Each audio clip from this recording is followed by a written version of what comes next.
Homem não chora. Homem não sente dor. São frases que perpetuaram a imagem masculina de homem forte e viril. Mas quais são os medos que realmente os homens sentem? Segundo o nosso convidado, o urologista Dr. Alexandre Miranda, o maior medo é o da impotência sexual. E para nos ajudar a entender esse universo masculino, converso também com a psicóloga Cristina Barros Leal. Ela diz que a impotência sexual pode esconder outras fragilidades da vida. O Bate-Papo na Saúde começa agora.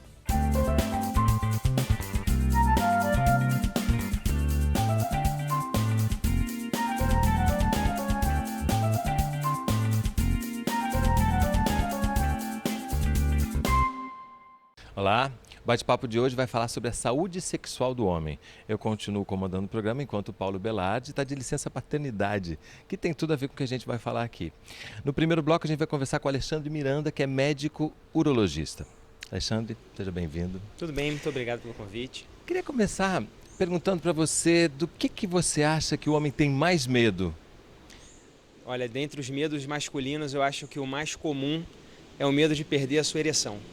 E isso, inclusive, é confirmado pela pesquisa, uma pesquisa que a Sociedade Brasileira de Urologia fez, que esse medo de ficar impotente, inclusive, é maior que o medo de perder o emprego, que o medo de ser assaltado. Por quê? O que você acha que está por trás desse medo que ronda os homens em geral, que está ligado a perder a potência? Está ligado a medo de ser frágil? Também o medo de ser frágil, o medo de perder a sua virilidade, que o homem preza muito pela virilidade. Mas eu acho que dentro da nossa sociedade a importância dada ao próprio ato sexual é muito grande. E ninguém quer perder aquilo, é uma fonte de prazer para ele também. E ele se sente menos capaz frente à esposa, frente à parceira, quando ele não consegue proporcionar aquilo a ela. Ele se sente inferior, fragilizado, e nenhum homem gosta de se sentir fragilizado. E acaba virando uma tortura, né? Sim. Porque quando você falha, digamos, o famoso broxar, né, que é uma palavra que a gente pode usar porque é uma palavra comumente usada, né? Acaba virando uma bola de neve, né? Porque Sim. se acontece uma vez, você tem medo que aconteça de novo. Isso causa depressão no paciente, isso causa um estresse no casal, e muitos desses pacientes acabam em psicoterapia e temos até relatos de depressões graves e suicídios. E procurar ajuda, né? Porque isso pode acontecer com qualquer um? Isso pode acontecer com qualquer um. Se você olhar hoje, dentro da nossa população masculina mundial, alguns trabalhos mostram que 16% da população masculina no total tem disfunção erétil. Quando você pega pacientes a 40 anos de idade, 50, isso vai ficar em torno de 15%. E quando você passa para a população masculina entre 60 e 70 anos de idade, isso já vai para 30%. É uma coisa engraçada que às vezes chegam mulheres até perguntando assim, mas vem cá, doutor, homem acima de 70 anos tem relação sexual? Tem. 2/3 dos homens acima de 70 anos vão ter vida sexual ativa. E nós esquecemos disso. A gente esquece de perguntar para esse paciente como anda a sua vida sexual. É importante. O profissional de saúde também tem que atuar em cima desse ponto. Mas se à medida que a gente vai ficando mais velho, esse percentual vai aumentando, tem um fator biológico importante? Sim, o principal fator de risco para disfunção sexual erétil, que é essa perda da ereção, é a idade. Um marco para o homem são os 50 anos. Depois dos 50 anos de idade, biologicamente, as coisas vão se modificando para o homem. E aí está na hora de sempre fazer uma revisão urologista. É interessante, né? Porque a gente está se aproximando de um termo que pouco se fala, mas que é importante se falar, que é a andropausa, né? Que ronda essa idade aí também? Na verdade, a prevalência é maior nessa idade, mas se você olhar, pacientes de 40 anos de idade, 6% já vão ter uma taxa de testosterona baixa. Quando você pega pacientes mais idosos, lá para 60 anos, isso vai para 12%.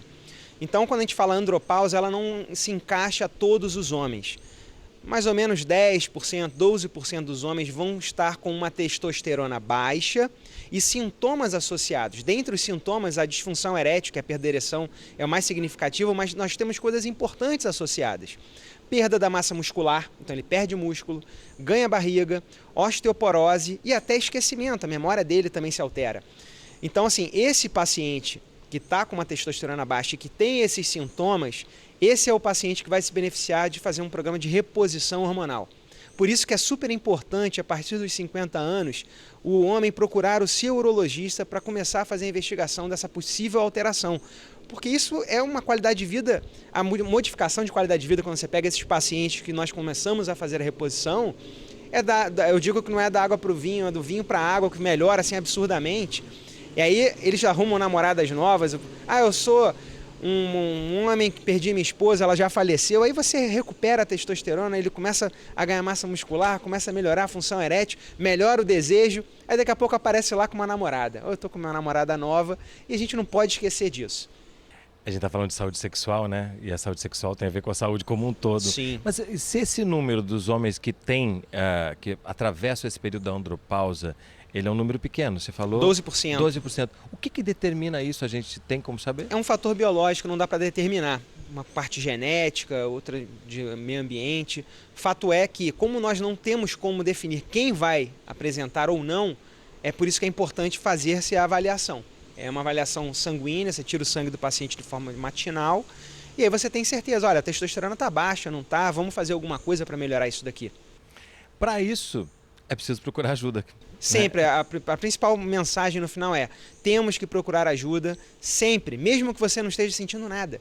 Como é esse momento? Como é essa chegada de alguém que vem com um problema de disfunção erétil, que sabe-se como lidou com isso até então, mas que finalmente conseguiu ultrapassar as barreiras culturais, sociais, psicológicas e chegou lá? Como que geralmente esse homem se comporta?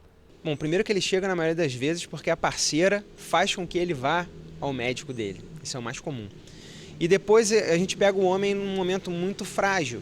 Ele está já deprimido, ele às vezes já perdeu a parceira, o que levou ele até lá ao consultório é porque ele já perdeu uma parceira, perdeu a esposa, perdeu a namorada que ele tinha.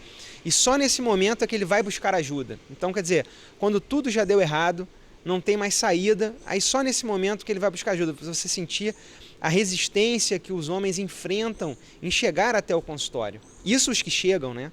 Por isso que eu acho importante não só o acompanhamento do urologista, mas a gente tem que olhar esse paciente de uma forma ampla. Então, ele tem que ser acompanhado pelo urologista, pelo andrologista e também uma avaliação psicoterápica com acompanhamento da psicoterapeuta. Isso daí eu acho que a gente não pode abrir mão.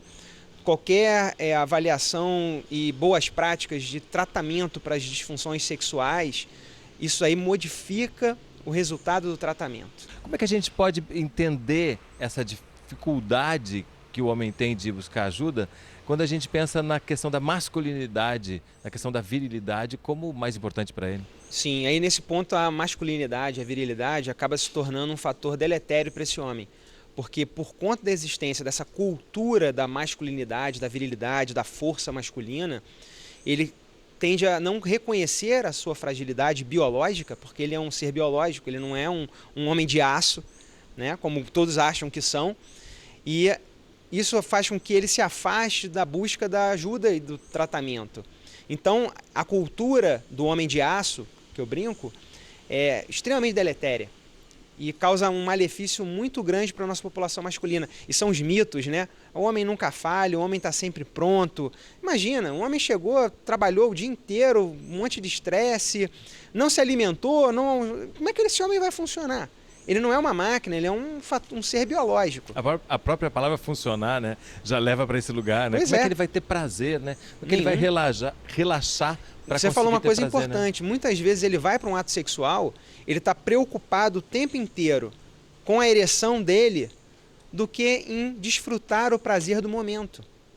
Olha que loucura, ele não desfruta o prazer daquele momento, ele está todo o tempo preocupado com a ereção dele.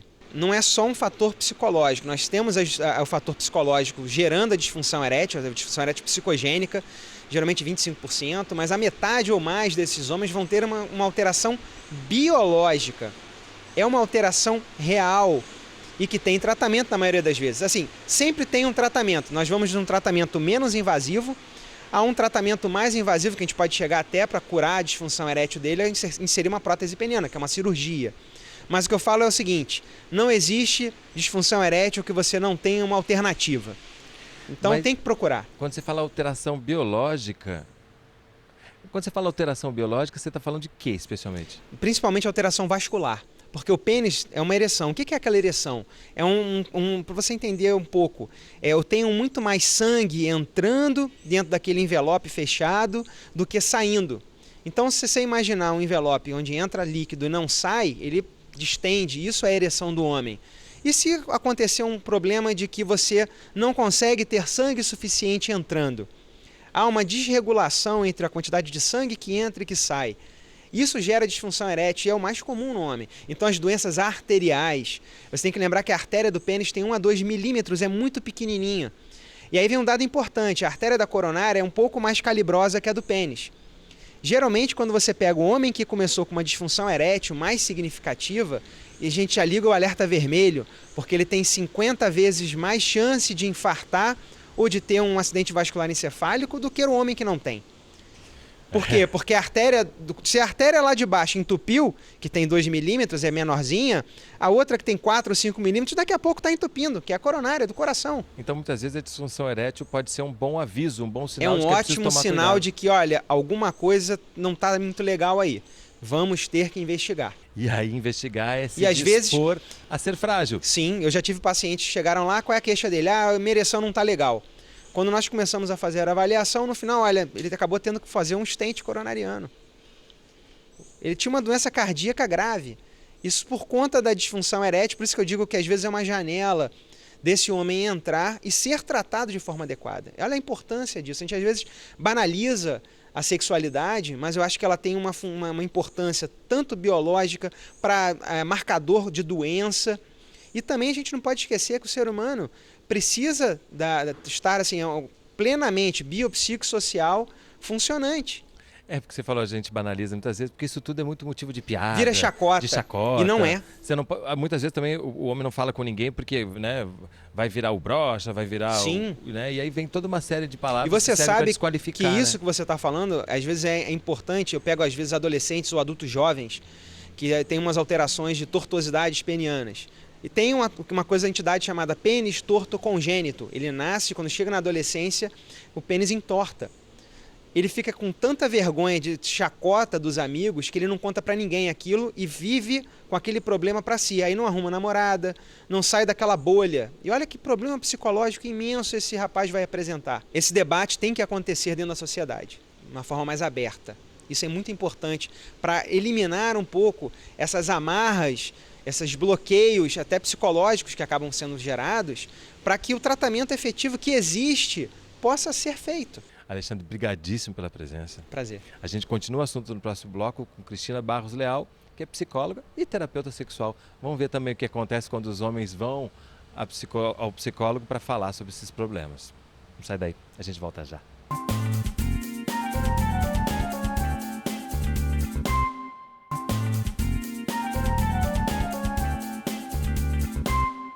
Bate-papo na Saúde está de volta, nesse bloco falando com Cristina Barros Leal, que é psicóloga e terapeuta sexual. Cristina, seja bem-vinda.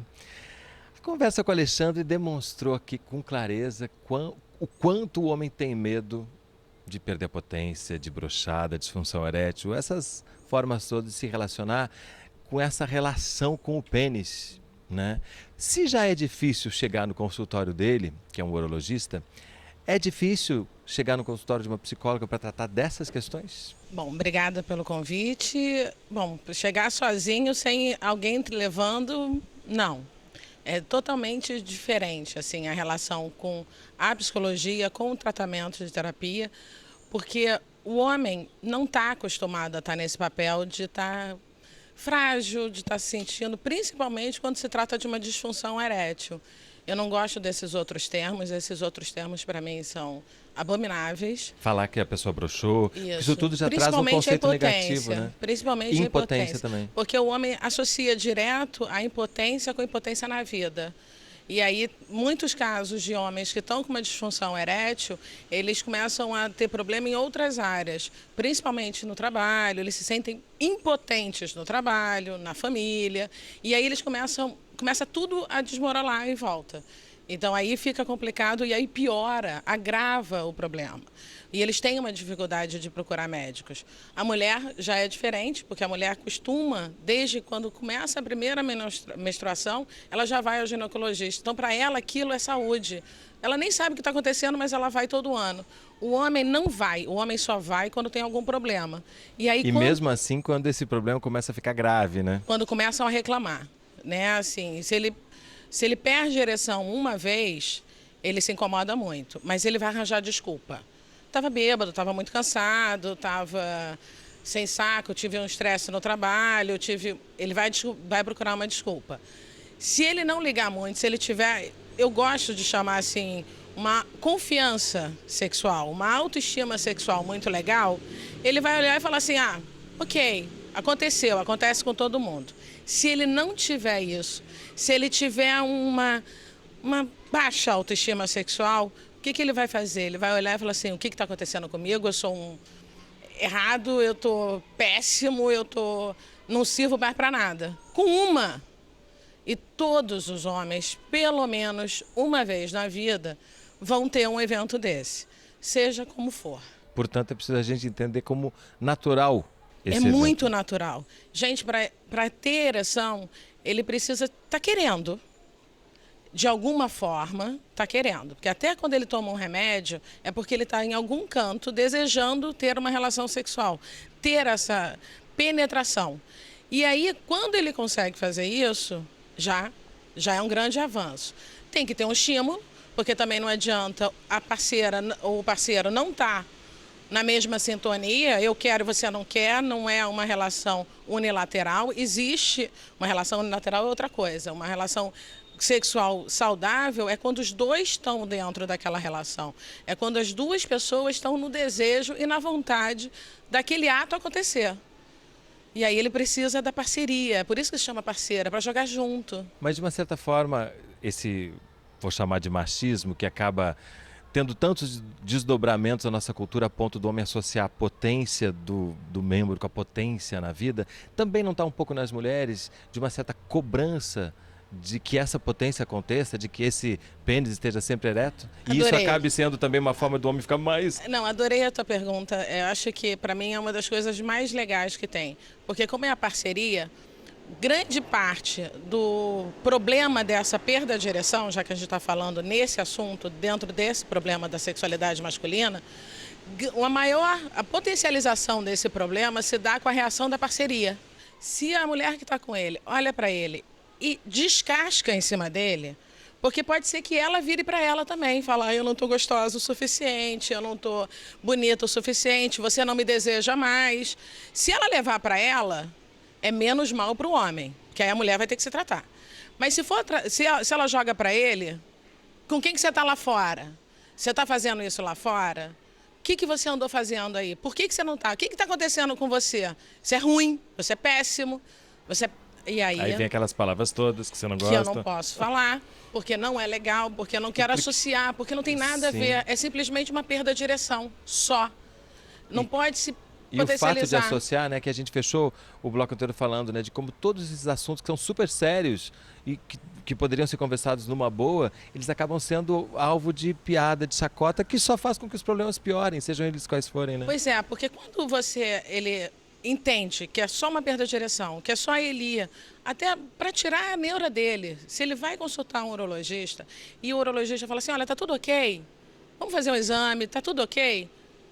Melhor para ele, que ele vai ouvir de um médico a resposta que ele gosta, que ele gostaria de ouvir. E aí te dá de novo a ele a confiança para ele voltar para o mundo tranquilo. Agora, quando ele não faz isso, que ele se esconde atrás dessa ereção perdida, o que ele faz? Ele simplesmente olha e vai começando a ficar tudo nebuloso. E aí a segunda vez que ele vai, ele já tem um medo maior daquela relação, porque além de todo o medo da performance, por assim dizer, porque eu tenho que ser o mais maravilhoso, porque eu tenho que ser o mais legal na cama possível, simplesmente ainda tenho medo assim, vai levantar ou não vai? E esse é o primeiro passo para não levantar, né? E aí não levanta, não vai ter quem for do outro lado que não vai conseguir. Então, vai tudo... Quando a gente trabalha na terapia sexual, que a gente vai trabalhando só na disfunção sexual, do que está acontecendo de errado naquele casal, o homem tem que assumir que ele faz parte daquele casal. Que a relação sexual pressupõe duas pessoas, senão é masturbação. Então, assim, na hora que você está na relação sexual, você está com outra pessoa. Então, ele tem que assumir que está ali para ele poder cuidar dele. Então, vamos supor, esse homem ou esse casal que já está em terapia, que entendeu a importância, já passou lá pelo Alexandre, chegou até você, entendeu que existem outras coisas a serem vistas para que esses problemas sejam sanados, tratados. Como é que isso começa a evoluir? Como é que esse homem começa a responder para você à medida que ele vai percebendo que um ato sexual é a dois ou mais, né? E que cada um, né? Mas pelo menos dois, né? E que ele não precisa ser o forte sempre, que ele pode falhar de vez em quando e que isso tudo pode ser natural? Falando da terapia propriamente dita, o processo de terapia sexual, ela começa com o jogo. A gente, assim, se o medo é a penetração, se o medo é a ereção, né, vamos trabalhar nessa, a gente começa a tirar essa ansiedade. O que é? Eu, de cara, qualquer casal meu, eu proíbo ter relação sexual com penetração. Não pode, é contra a regra. Não, essa é a minha regra, para que ficar aqui dentro tem que acontecer dessa forma. O que eu faço? Eu tiro a ansiedade totalmente da ereção. Agora, não quer dizer que eles não vão ter um ato sexual. Porque o ato sexual, ele não se resume à penetração. O ato sexual pode ser considerado qualquer coisa que feita dentro de um lugar protegido, dentro de 4 paredes, consensual entre as pessoas que estão ali dentro. Porque a relação não precisa ser penetrocêntrica, né? Não, já de que o homem jeito também não nenhum. precisa ser falocêntrico, não, né? Não precisa. Então, o que é? Ela começa a criar um jogo com aquele casal de descoberta de novos pontos eróticos naquele casal. Porque não interessa o passado sexual de cada um. Aquela pessoa é única. Não me interessa quantas pessoas o outro transou. Com aquela pessoa, ela é uma. O meu corpo, onde eu tenho prazer, não é igual ao de outra mulher. E é interessante, né? Porque daí você recupera também esse componente fundamental da relação sexual, que é o jogo, que é a brincadeira, a descoberta, né? Beijo na boca. A maioria dos meus casais, que eu chamo de meus casais, que estão comigo dentro do consultório, a primeira pergunta: há quanto tempo vocês não dão aquele beijo babado de língua, apaixonado, sem compromisso? Aí fica aquele silêncio, os dois se olham. Aí é assim, ó. Doutora, só quando a gente vai transar. Pois é, querido, mas não tem nada a ver com isso. Beijo na boca pode ser dado em qualquer parte do mundo. Antes da gente terminar, que você falou um determinado momento assim, as relações heterossexuais vão falar só por isso. Mas essas coisas todas que a gente está falando também se aplicam a relações, por exemplo, entre 2 homens? Sim, porque acontece que as relações amorosas, elas vão ter mudança só de gênero. A mulher tem uma forma de reagir à perda de ereção do homem. Bem possível, falando da perda de ereção, de uma disfunção erétil, com o outro homem, é capaz de um e o outro entenderem mais que aquilo não é comigo. Aquilo pode acontecer. A partir das próprias experiências. Porque eu sou homem também, eu entendo o que acontece com o corpo do outro, mecanicamente falando. Ele sabe qual é o sacrifício que é para ele ter ereção. Então ele vai olhar e falar assim, ok, vamos brincar de outra coisa? É mais fácil nessa questão, se é uma relação amorosa, não uma relação só sexual, entre 2 homens, de você ter um compartilhamento maior, uma parceria maior. Se a mulher, com a mulher já é uma outra coisa, porque você vai para outro gênero. Eu não sei, eu trabalho com isso já há 10 anos, há 13 anos, e eu não posso falar para um homem que eu entendo o que acontece com o teu corpo. Eu posso compreender, mas entender eu não posso nunca. Porque é eu uma não tenho experiência pênis. do corpo, né? Eu não tenho. Eu não sei qual é a sensação de ter um pênis levantando. Eu não sei nem como é que é qualquer outra sensação. Porque eu não tenho. A questão da idade que a gente falou aqui, o Alexandre falou, né, que à medida que a gente vai ficando mais velho, aumenta um pouco essa possibilidade. Isso varia muito no seu consultório? Sim. Você atende pessoas jovens, inclusive? Atendo. Mas os jovens vêm muito mais... É muito interessante o que está acontecendo hoje no consultório. Eu já tive alguns casos de pós-adolescentes que estão ali entre os 18, 19, 20 anos, que tiveram alguma disfunção. O pai trazendo. O pai preocupado com a, entre aspas, masculinidade do filho. Aí é uma questão. Então ele traz com medo que aquele filho, por Não ele estar corresponde às suas expectativas. não me dê os varões que são necessários para a procriação, para a perpetuação da minha família. Porque é o homem que leva o nome. E aí a gente toca também nesse problema, né? Falar sobre isso, falar abertamente, falar com clareza, né? Falar Isso é saúde, né? Isso é vida. Isso é vida. E isso é prazer. Total. E é o que a gente está falando o tempo Que é o inteiro aqui mais da gente se importante. permitir ter prazer, né? Porque o mais importante disso tudo é a gente chegar no objetivo que é ter uma relação sexual amorosa, porque sexo com amor é um pouco mais gostoso, com toda a certeza do mundo, prazerosa, mais frequente, porque as pessoas ficam mais alegres, brigam menos, se estressam menos no trânsito, é muito menos violento o mundo numa sociedade que as pessoas têm mais prazer. Só isso. Simples assim, né? Simples assim. Cristina, brigadíssimo pela Muito presença obrigada aqui pelo conosco. convite mais uma vez. E o Bate-Papo na Saúde fica hoje por aqui. Pense bem, sendo homem, sendo mulher, em tudo que a gente falou aqui. Saúde sexual, menos violência. A gente se vê no próximo programa. Até lá.